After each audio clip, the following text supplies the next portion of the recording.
Por supuesto, retomamos aquí en Buenos Días Wall Street, hablamos de ese mercado que está enfrentando esa mezcla como compleja de tensión geopolítica, esos mensajes contradictorios también desde lo que es Washington y empresas que aunque reportan buenos resultados, pues por lo pronto tenemos que estar a la espera a ver realmente cuál será ese ingreso de retorno. Para entender qué lectura económica deja este momento, por supuesto, conversamos con el economista Richard Medina en esta mañana. Richard, bienvenido a Comercio TV. Muy buenos días, gracias por la invitación. Un placer estar nueva vez con ustedes. No, Richard, es un placer tenerte nuevamente con nosotros. Saludo para ti y a toda la República Dominicana. En este momento siento envidia, quisiera estar yo en República Dominicana, pero bueno. Ahora sí, vamos en Eres serio. bienvenido. Bueno, allá nos vamos ahorita. Salimos del programa y nos te caemos allá. Una pregunta y arrancamos de una vez en tema. Trump vimos que extendió ese alto al fuego mientras esas negociaciones con Irán pues se enfrían. Se habla de que un gobierno iraní dice algunas noticias que están seriamente fracturados y obviamente el mercado reaccionó con caídas, pero sin pánico el día de ayer, pero vemos que ya hoy comienza a volver a ese entorno de positivo. ¿Cómo interpretas esta combinación que tiene todo el mercado y que tienen todos los inversionistas entre la incertidumbre política y una reacción todavía contenida de repente en Wall Street? Mira, hay mucha incertidumbre con estos acuerdos de paz o negociaciones de paz, sobre todo porque lo que hemos visto hasta ahora es que los cese al fuego han sido muy frágiles. Se habla de que hay negociaciones, luego se habla de un cese al fuego, de que se reabre el estrecho de Hormuz, pero en la práctica o no se reabrió o si o comenzaron a navegar los barcos, pues en algún momento se cierra. Entonces hay mucha fragilidad en torno a esto y yo creo que los mercados, después de dos o tres iteraciones que hemos visto en las negociaciones, ya son muy cautos a cómo reaccionan. Recordemos que en un momento se dijo que iba a haber negociaciones para un cese al fuego, inmediatamente el petróleo cayó de casi $100 el barril, hablo del WTI, hacia 84, $85 el barril. Entonces era un mercado muy reactivo.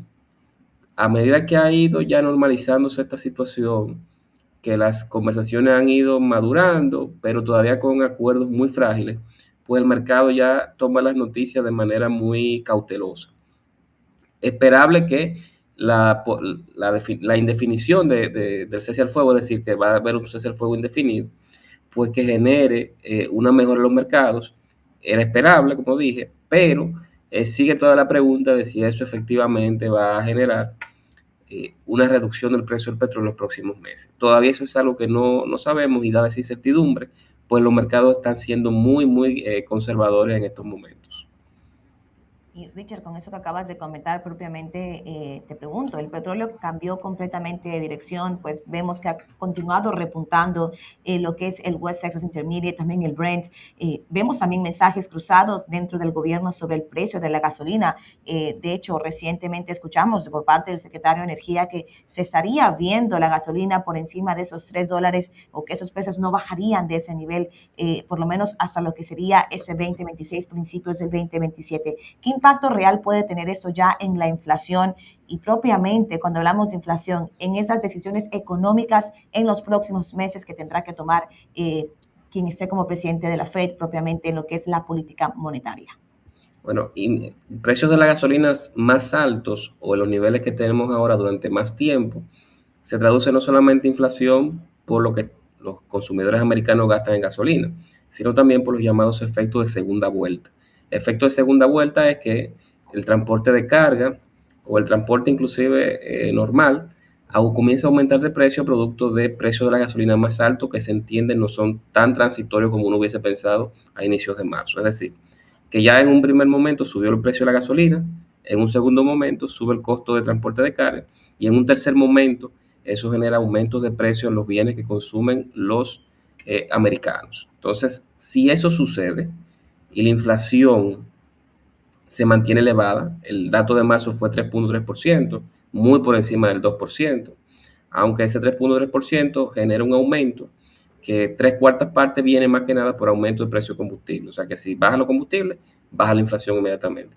Si ya los analistas, los agentes económicos comienzan a pensar que la inflación se va a mantener alta durante varios meses, pues la Reserva Federal, sea quien sea el presidente, se va a comenzar a plantear el escenario de si es necesario no reducir de nuevo la tasa de política monetaria o la tasa de los fondos federales en los próximos meses, o inclusive si es necesario señalizar que es posible tener aumentos de tasa de política monetaria en los próximos meses. Es muy condicionado a qué pase con las negociaciones de cese al fuego en Irán.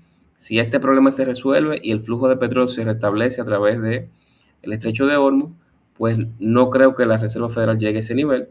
Lo que sí es probable que en esta reunión que tienen a final, 28 y 29 de abril, a final de abril, pues ellos van a comenzar a mencionar que cada vez más están preocupados por la inflación y que ven más difícil reducciones de la tasa de política monetaria de fondos federales en este año hasta que no haya una definición con los precios de la gasolina y el petróleo.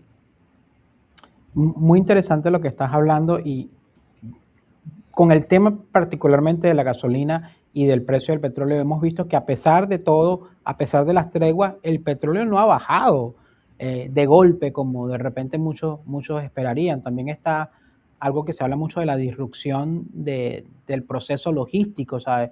Ya se ha perdido, y cada vez que el conflicto se extiende más, se pierde tiempo de producción y también tiempo de navegación para que el petróleo llegue a esos diferentes puntos. Y obviamente puede tener esa presión inflacionaria. Ahora, frente a la parte monetaria, y comentabas eso de que de repente la persona que vaya a estar en la Reserva Federal, sea Jerome Powell como presidente o sea Kevin Warsh, asegura que en el caso de él particularmente no va a ser un instrumento político, y que es totalmente independiente a lo que hace el presidente. Pero el mercado obviamente sigue atento a esa relación que él tiene con la Casa Blanca. ¿Qué tan creíble tú ves esa independencia de la Fed en ese contexto que estás presentando, que tenemos actual? Y me dijiste algo, puede ser que se vea forzado a tener que subir las tasas en vez de bajarla, cuando el presidente Donald Trump pasó todo un año diciendo de que había que bajar las tasas. Mire, eso, el grado de independencia pienso que se va a ir demostrando a medida que se vayan desarrollando los eventos. Ahora mismo sigue Jerome Powell en esta reunión de abril, y como dije, hay que ver cómo es la redacción del comunicado de política monetaria. Ahí uno va a ver por dónde van los tiros, como se dice habitualmente en República Dominicana, porque una inflación tan elevada que puede generar cambios en las perspectivas a futuro, pues lo que va a permitir o lo que va a generar es que precisamente la Reserva Federal entienda que debe comunicar que hay posibilidad de aumento de tasa de política monetaria. Si la inflación sigue aumentando o sigue elevada y sigue esta situación en Irán, pues la Reserva Federal tiene que moverse a lo que se llama asegurar el anclaje de las expectativas de inflación, es decir, que la gente entienda que la inflación no se va a salir del control en el futuro. Y eso lo hace mandando señales claras como aumentos de tasa de interés de política monetaria. No estoy diciendo que eso va a pasar, pero ya con lo que estamos viendo hasta ahora, la probabilidad de que pueda pasar este año es mayor a 0, que era lo que teníamos pensado a inicios de año. Interesante, Richard. Ahora vamos a cerrar esta conversación bastante interesante contigo. Vimos un reporte de ventas minoristas que se mostró pues fuerte, ¿no? Vimos que subió a un 1.7%, pero a su vez vemos también empresas como GE, como 3M, como Northrop, que están como manteniendo cautela en sus proyecciones. Cuéntanos qué crees tú, Richard, que esté pesando más el día de hoy, propiamente para esas compañías, para sus proyecciones como tales, los datos duros como tal, o tal vez incertidumbre, pues por todo lo que se está viendo en este momento como ese panorama. Mire, aquí hay varias cosas. Los datos que tenemos hasta ahora vienen más que nada por ventas que sucedieron el año pasado. Entonces, que yo creo que fue un buen año con todo y los cambios geopolíticos y de comercio. Pero en Estados Unidos la economía creció.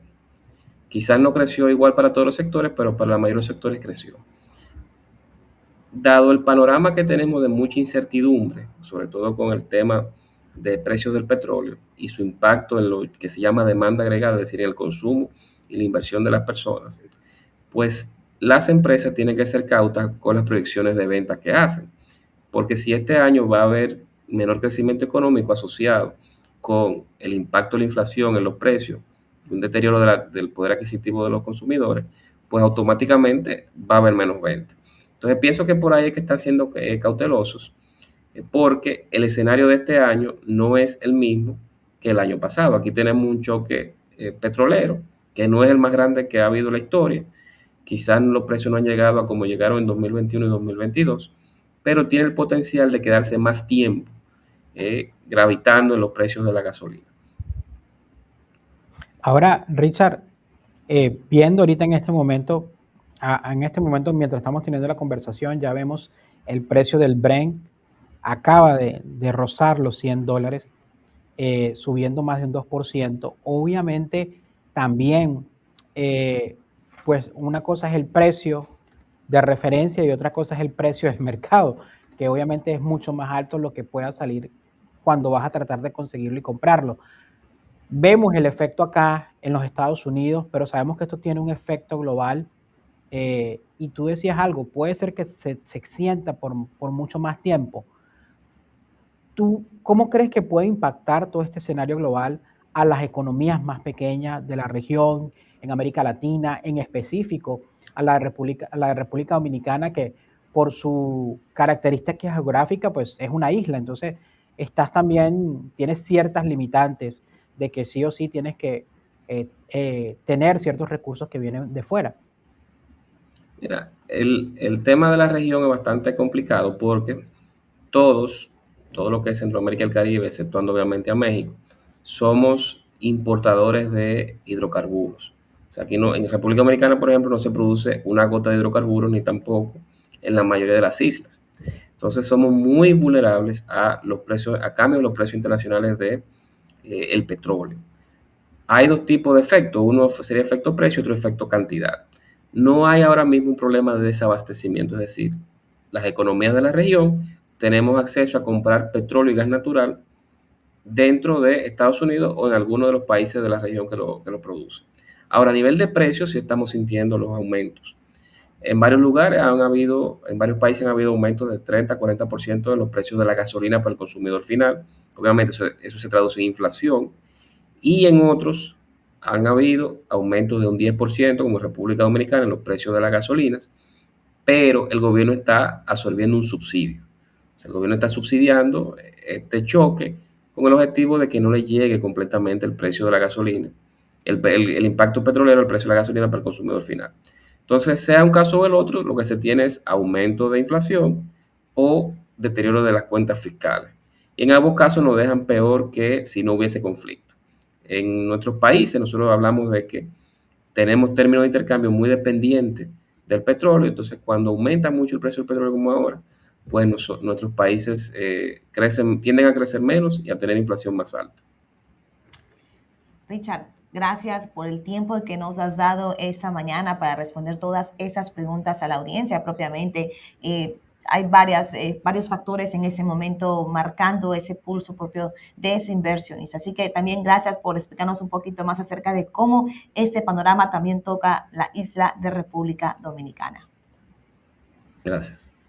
Gracias a ti, Richard. Feliz día y gracias por ampliarnos el panorama. Bienvenido siempre a tu Casa Comercio TV. Con eso, por supuesto, vamos a una breve pausa comercial. Al regresar, más informaciones de todo lo que está moviendo ese mercado el día de hoy, miércoles 22 de abril.